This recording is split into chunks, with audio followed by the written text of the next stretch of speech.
Tucker Carlson. Tonight, the war ongoing in Ukraine, whatever your view of it, is completely reshuffling the world order and America's place in it. And it dawned on us last week that it's not clear where some of the people running for the Republican nomination stand on that war. So we sent a questionnaire to everyone running, and amazingly, almost all of them responded candidly and at length. And the picture that emerges of where the Republican candidates running for president stand in Ukraine is a little bit shocking. It's not at all what we expected, and it's not at all what Republicans on Capitol Hill are saying.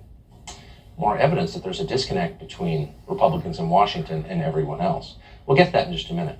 But first tonight, it has been 15 years since the global financial crisis of 2008, a long time, but it hasn't gone away. Its consequences, in fact, still define our world. Why is the US government so deeply in debt? How did Wall Street get so much money? What did they do exactly? Why are housing prices so high? Why do our leaders stoke racial conflict? Why have so many Americans concluded that their system is rigged? In every case, the answers to those questions is the same. It all began in 2008.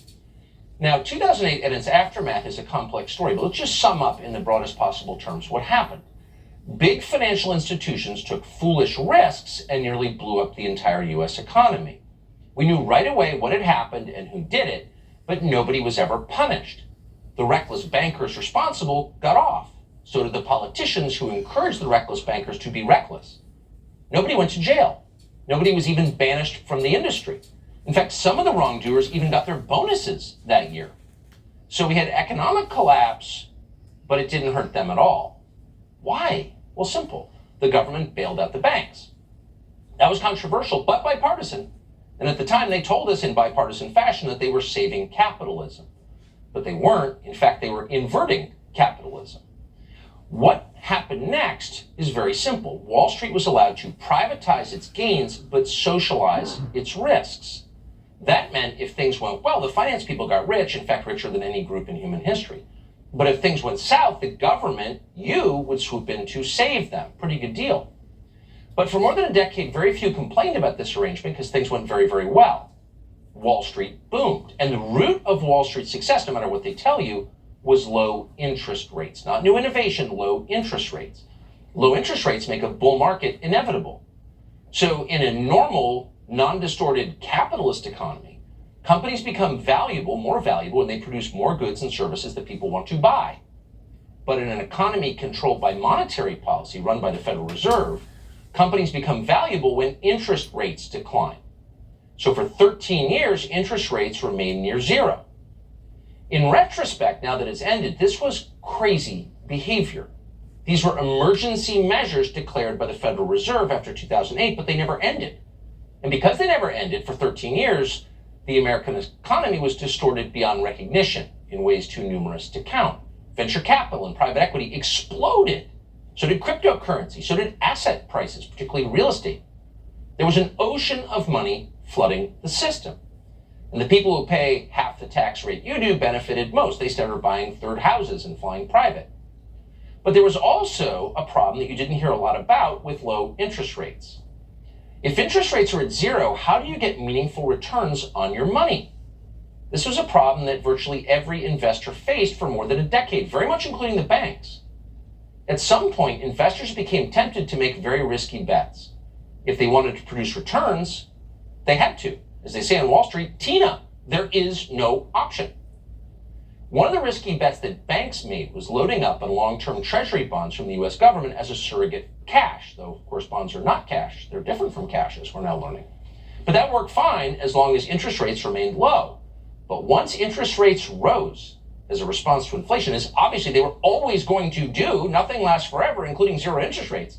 Once that happened, those bonds were worth less than the banks had paid for them. And so the banks began to fail. You are seeing that right now.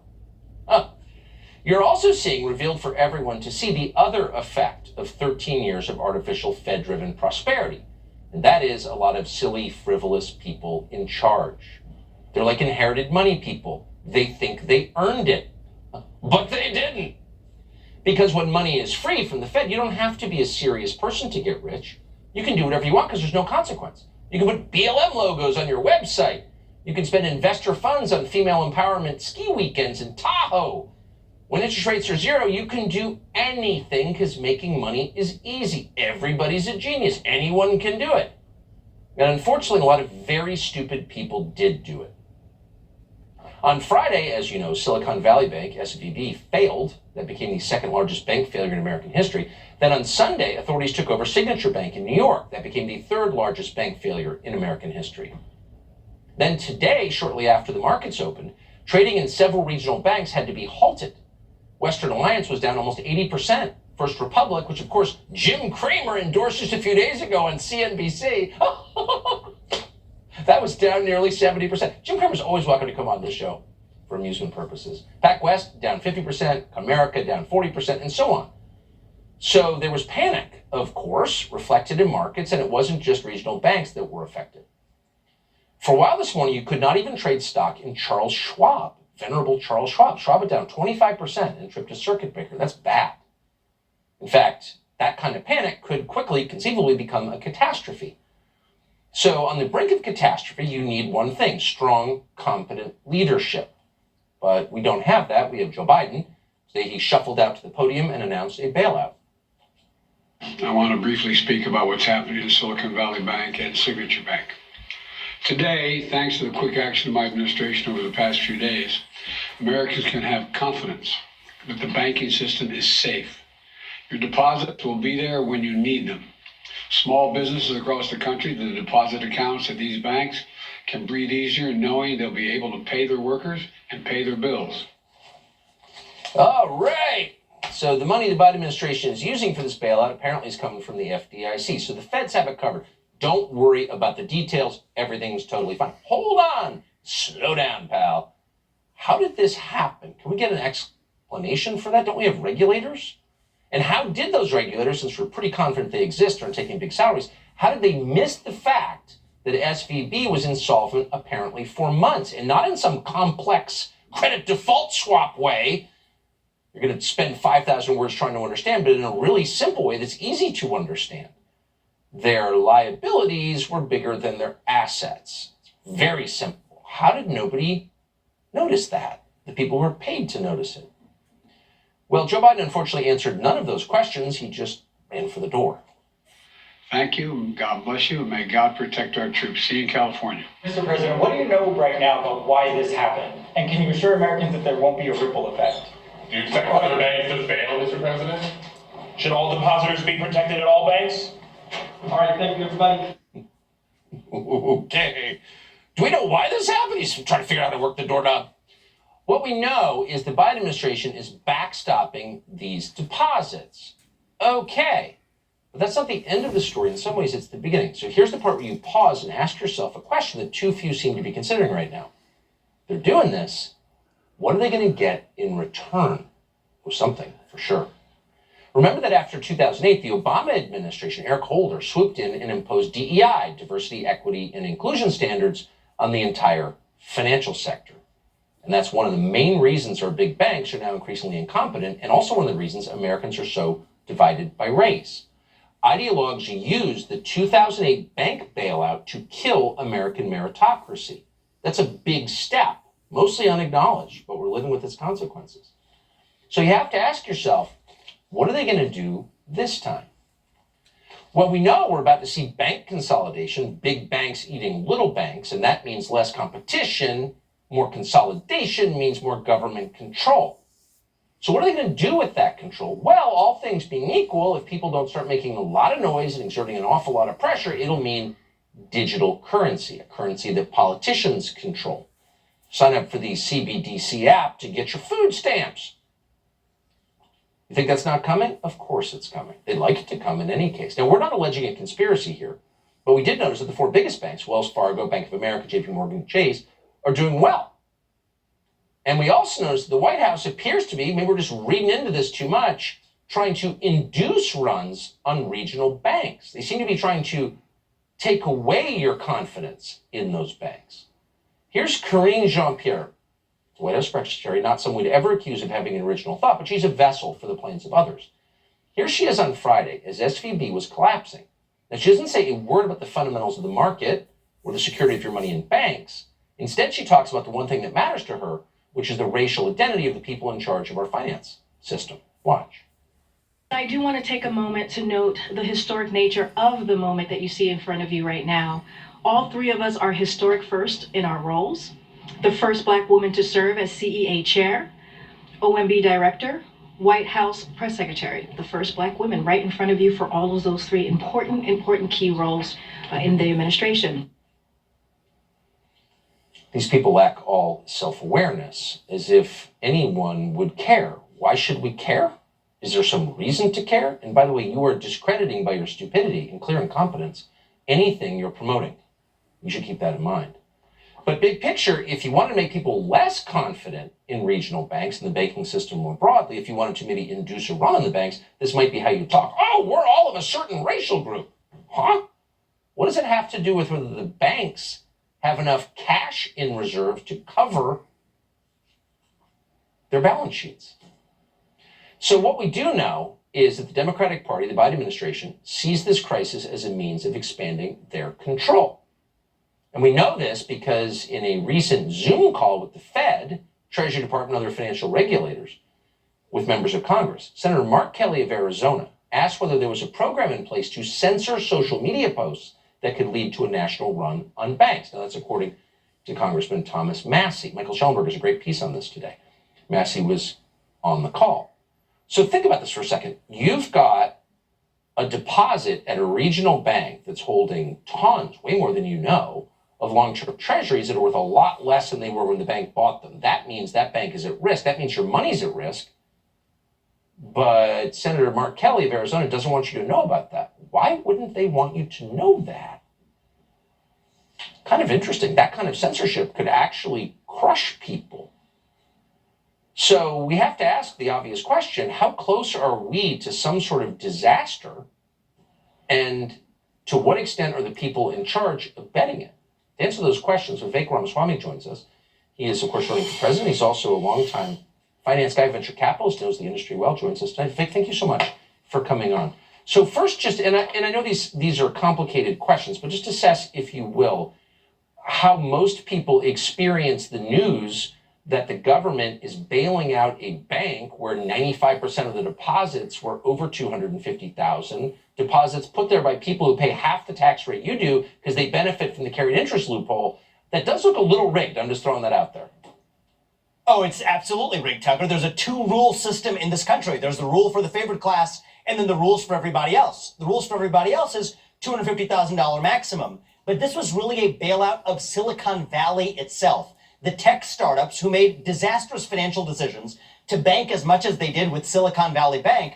But what does the federal government say? Don't worry about it. We're going to come in and save you. Even companies like Roku that staggeringly had like over $480 million. That's unconscionable. Yet what we say is that's okay. You get to keep making those disastrous decisions. Now, Tucker, the logic, and actually many of these venture capitalists that invested in these companies, they had a perverse incentive to fearmonger and create the conditions for a bank run, because the more likely a bank run was, the more likely it was that they would get that bailout for those tech startups on Sunday night. So kudos to them for playing crony capitalism well. That's exactly what they got done. But you think about this, you had a really good point there. I can't think of a more disastrous way to shake confidence than to call an emergency meeting on Sunday night and say, here's a bank that we told you for the longest time was not systemically important, that itself claimed that it wasn't systemically important, but now we're going to use a designation of calling it systemically important to make a bailout to its depositors. So actually, I think that this is a game that is a downward march. Just like ESG came out of the 2008 financial crisis, central bank digital currencies are what's going to come out of this next one. And I think that this is something that every Republican, frankly, every American needs to be clear about. We have to say absolutely not to that level of social credit scoring that could unfold on the back of this. And you mark my words, it's marking yours as well. This is likely where this is heading. It's a longer-term game to a disaster. So very quickly, how long before people start to ask, okay, these long-term treasuries, now that interest rates have gone up, are worth less than we thought they were, who else is holding huge, I mean, the Fed itself, and what other banks are counting these as cash equivalents? Like, how nervous should we be? Look, I think there's a lot of sins to pay for years of actually skiing on artificial snow. Now the snow machine turned off. Now the real evidence actually starts to surface. And Tucker, the other thing I'll tell you is even over the weekend, right? I got calls from Silicon Valley elites, okay, saying that, you know what, I was going to support you, people in the billionaire class, whatever, but you're speaking out about this, speaking this openly. No, I'm going to lose donor support. My view is, you know what, this is a moment for a grassroots uprising. That's why, I mean, look, I put in 8 figures into this campaign myself, but it's going to have to be grassroots bottom up. And so Vivek2024.com, let's actually get the grassroots uprising going instead of actually the one-sided Silicon Valley agenda here. Well, this is the kind of thing that, provokes uprisings, I would say. Vivek, thank you so much. Ramaswamy, thanks for joining us tonight. Thank you.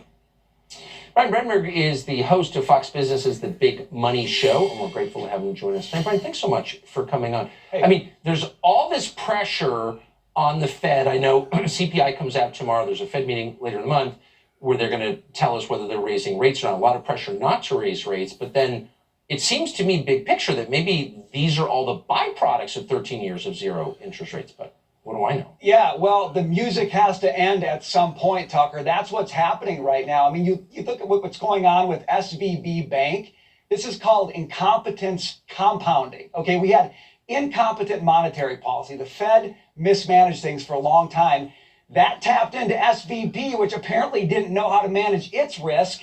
That compounded the problem. Now you've got depositors who thought they couldn't get their money out until the government said, no, we'll swoop in and help you. But the reason they were so excited to do so, Tucker, is because it centralizes power. The government, as a result of all of this, got more control over banks. There's nobody happier about this than Elizabeth Warren, Bernie Sanders, because they've got one more lever to control what happens in the economy. That's the end result of all this. And I thank you for saying that. These are political people. They think in political terms. They're not economists, of course. They couldn't manage their own checking account. They think in terms of power. And so when they swoop in to save something, that means they now effectively control it. Right. Correct? They're not selling, they're buying. Okay, we're all ending up in the same system, right? And so people look at it and say, oh, government saved the day today. No, they didn't. They just placated things a little bit so that everybody could settle down. And in the meantime, they're setting up a completely different finance system that's more controlled by the people who messed all of this up in the first place. Jay Powell, Janet Yellen got more power today than they had yesterday, Tucker. If that's supposed to make us feel good, then we are measuring everything by the wrong standard.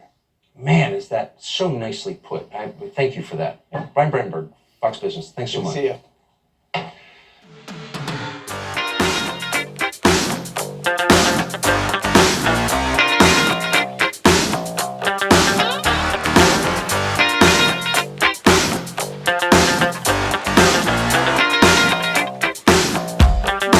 Is it just